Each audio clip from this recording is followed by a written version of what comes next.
All right, extreme weather alert now as the Mississippi River hits a high point in Memphis, Tennessee. It's cresting at nearly 48 feet.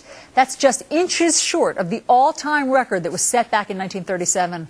Low-lying areas, as you can see, being swamped, forcing hundreds of people from their homes. And now the slow-moving disaster is heading downstream to Mississippi.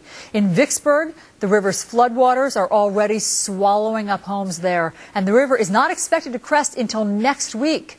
So folks there are racing to do what they can to protect themselves from this epic deluge.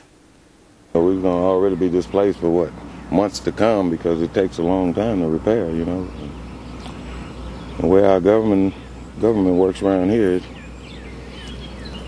it's not too helpful, trust me.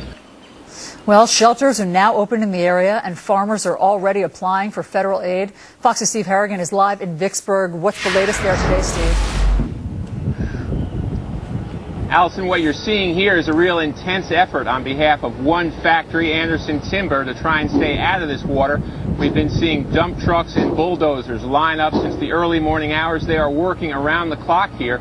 Their goal is to try and add 4 feet to that levee to try and keep this factory with its 300 jobs safe. It's a totally private effort. It's costing about $1 million. And it's really in stark contrast to what we're seeing just a short stone's throw away. Here I am on William Street, about 100 yards away from this $1 million effort, which appears to be working so far. And you can see there's really been no effort here, and the results speak pretty clearly. We've got houses. The one Tom's standing on is still afloat. That's on stilts, but most of the houses here completely underwater. These houses are largely abandoned. At least 200 people here have evacuated their houses. 2,000 across Mississippi, where now 14 different counties are disaster zones. Allison, back to you. Steve Harrigan reporting from a boat. That says it all, really, Steve. Thanks for the update there. Well, folks in flood-ravaged Tennessee are facing another danger besides all that water. Snakes are now popping up, as was predicted, but they're far from the only scary creatures out there. Leeches and rats traditionally also move into flooded areas, but they tend to take refuge in trees rather than inside homes, thank goodness. And wildlife experts say that even the snakes that prefer the indoors usually leave on their own once the water recedes, whenever that can happen.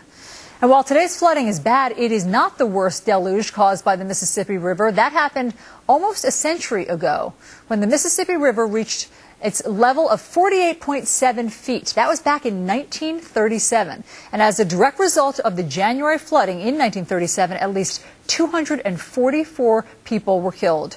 During the first week of the flood, 60,000 refugees poured into Memphis and took up residence in the fairgrounds and in 14 city schools. 8,000 people had to be hospitalized back then. And when it was all over, nearly 4 million acres in the Corps' Memphis district had flooded.